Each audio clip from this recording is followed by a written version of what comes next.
Onam exam 2026 class 8ൻ്റെ English answer കീയാണ്. First section ഒരു പാസേജാണ്. അതിന് ബേസ് ചെയ്തിട്ടുള്ള ക്വസ്റ്റ്യൻസ് നോക്കാം. ഒന്നാമത്തെ question, how did Mani and his father try to solve the problem related to granny's eyesight? Answer, Mani and his father felt that it was high time Granny had her eyes tested and got her new glasses. രണ്ടാമത്തെ question, which among the following is not correct? Answer, option D. മൂന്നാമത്തെ question, pick out a word or phrase from the passage which means to understand. Answer, make out. അടുത്ത section കുറച്ച് lines തന്നിട്ടുണ്ട്. അതിന് base ചെയ്തിട്ട് 4 തൊട്ട് 6 വരെയുള്ള questions answer ചെയ്യാം. അതിലെ നാലാമത്തെ question, where according to the poet does hope perch? അഞ്ചാമത്തെ question, pick out an example of metaphor from the given lines. ആറാമത്തെ question, what does the bird ask for in return? Answers നോക്കുക.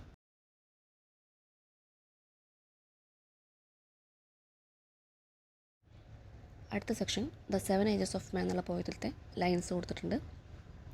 Right a paragraph summarising the ideas containing the lines using the hints given below. അപ്പോൾ hints നോക്കുക, അത് വെച്ചിട്ട് paragraph. Answer, in the 7 ages of man William Shakespeare present the different stages of human life. In this line he describes the last 2 stages of old age. The old man became physically weak and emotionally dependent. He wears spectacles, his body shrinks, and his strong voice turns into a childish one. In the final stage called second childishness, he loses his teeth, eyesight, taste, and memory. The poet effectively uses imagery to create a clear picture of old age and alteration in expressions like sense to emphasize the complete helplessness of human life.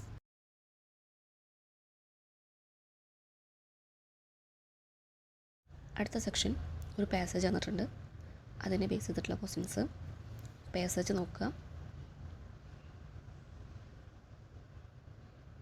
എട്ടാമത്തെ question, how does nature react when its balance is disturbed?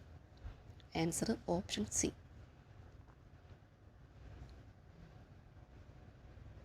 ഒമ്പതാമത്തെ question, what are the main causes that lead to disastrous climate?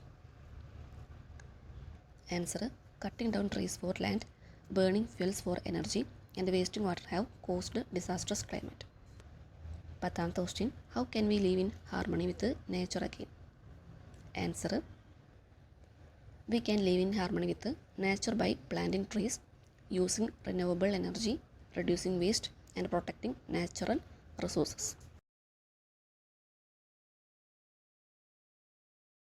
അടുത്ത section 4 മാർക്കിൻ്റെയാണ്. അതിൽ 11ാമത്തെ question, A question ഉണ്ട്, B question ഉണ്ട്. ഫസ്റ്റത്തെ അബ്ദുൽ കലാമിൻ്റെ ഡയറിയാണ്. ബി ക്വസ്റ്റ്യൻ ക്യാരക്ടർ സ്കെച്ചാണ്. അതിൻ്റെ ആൻസേഴ്സ് നോക്കാം. ഡയറി. ഡേ എഴുതുക. Today is one of the happiest day of my life. I received my first earnings as a newspaper boy and I felt proud of myself. I was excited because I could contribute to my family with my hard work. The experience taught me the importance of honesty, responsibility, and self-reliance. I thanked God for giving me this opportunity and promised myself that I would continue to work hard and fulfill my dreams.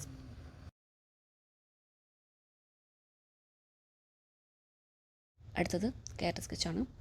He is the central character in A Long Walk with Granny. He is a loving, caring, and responsible grandson who always stands by his grandmother. He accompanies Granny on her journey and helps her at every stage with patience and affection. He is polite, obedient, and respectful towards elders. He understands Granny's difficulties and encourages her throughout the journey.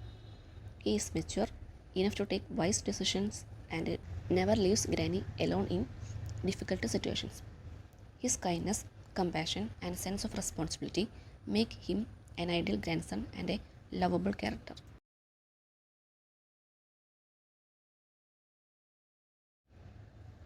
അടുത്തത് 12ാമത്തെ ക്വസ്റ്റ്യനാണ്. അതിൽ first question കോൺവെർസേഷനാണ്. B question, prepare a paragraph using suitable descriptive adjective. അതിൻ്റെ answers നോക്കുക. First conversation,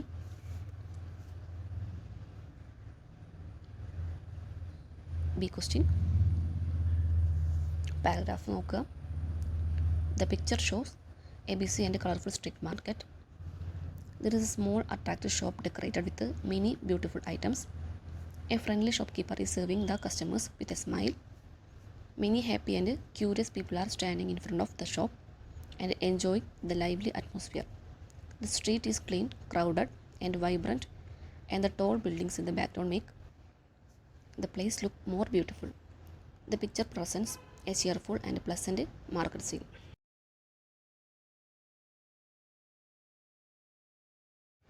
പതിമൂന്നാമത്തെ question letter ആയിരുന്നു. അതിന് B question, prepare a paragraph describing picture.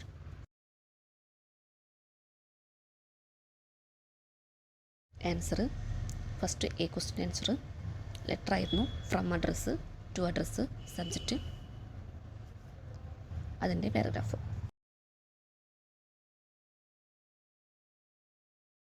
അടുത്ത question B question answer. The picture reminds me of the lesson little things matter.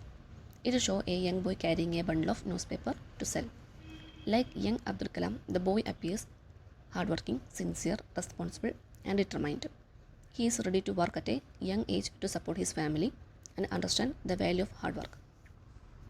The picture highlights the message that a small act of responsibility and dedication can lead to great success in life, just as they did in Abdul Kalam's life.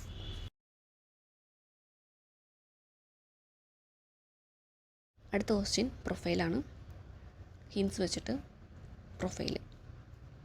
Answer heading, doctor APJ Abdul Kalam was born on 15 October 1931 at Rameswaram in Tamil Nadu. He was a former president of India, an aerospace scientist, author and professor.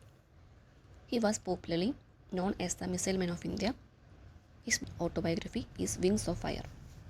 He received several prestigious awards including the Padma Bhushan in 1981, Padma Vibhushan in 1990 and Bharat Ratna in 1997. He passed away on 27 July 2015.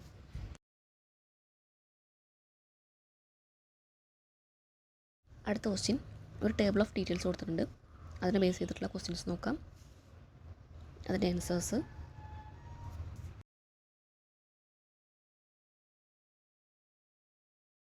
പതിനെട്ടാമത്തെ question fill in the blanks ആണ്. Paragraph നോക്കുക. Answers A wake up, B look forward to, C pour over.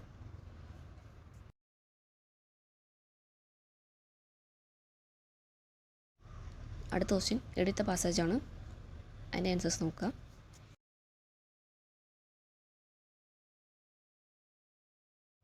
Last question conversation complete ചെയ്യുക.